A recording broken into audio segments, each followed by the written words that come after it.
Okay, first, good afternoon. It is still Wednesday, October 10th. This is my second video. I did one this morning or, earlier before lunch and at lunch. We had part one of our sell-off. The institutional traders did show up. I can confirm that, and they blew through these levels. This is what institutional trading looks like. They just blow through them. They don't even stop, say thank you or anything, and ended almost on its bottom tick today. What I can tell you about this, if you're wondering, is the world ending or what's going on, is no, the world is not ending. It was a sell-off.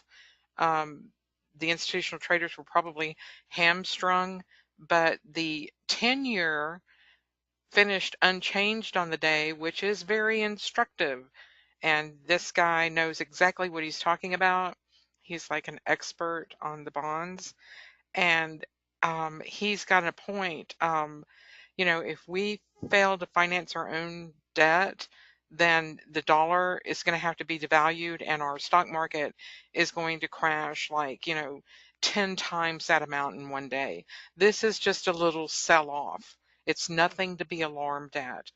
And I can confirm Mr. Groman's analysis with you by looking at the daily chart. Let's go back in time. We came down to our lower bands.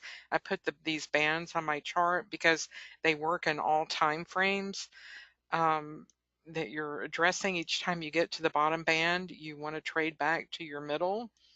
And that's usually what the markets will do. See how they came down in February, came back up. This is where the institutions start coming back in and buying.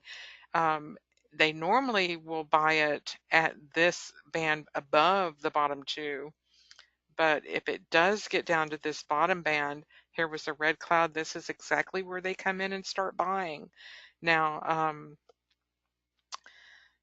here in 2015, you had an overextension, but you had a much bigger drop than we had today. This was like 500, 450 points bigger than our drop today. And here was another little tiny drop. But this is exactly where the institutions come back in and start buying, and especially since this is on the 200-day EMA and SMA. If you put the SMA, it's right on top of it.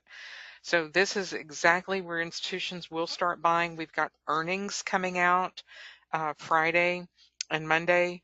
The only thing, I mean, we've got 18% a beat from last year for Q3 at plus 18% positive, a beat on earnings coming up, and we have 4% GDP. So no, I would not panic, people. This is nothing to sneeze about. It was just a sell-off.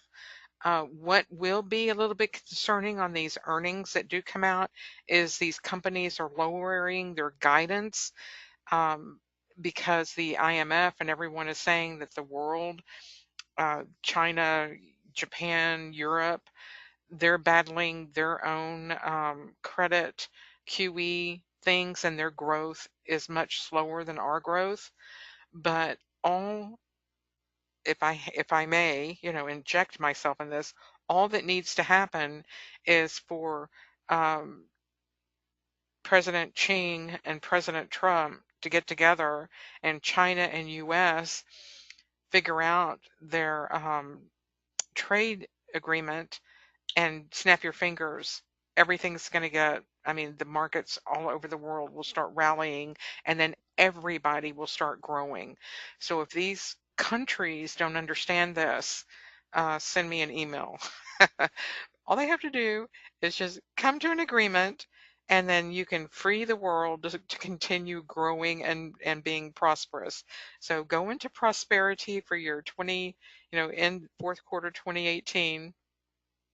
Snap your fingers, and we'll set our new world records going forward with the entire globe prospering from our wonderful growth.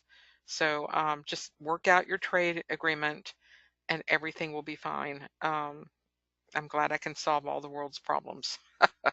Y'all have a great day. Come see us in the trade room. Thank you. Bye bye.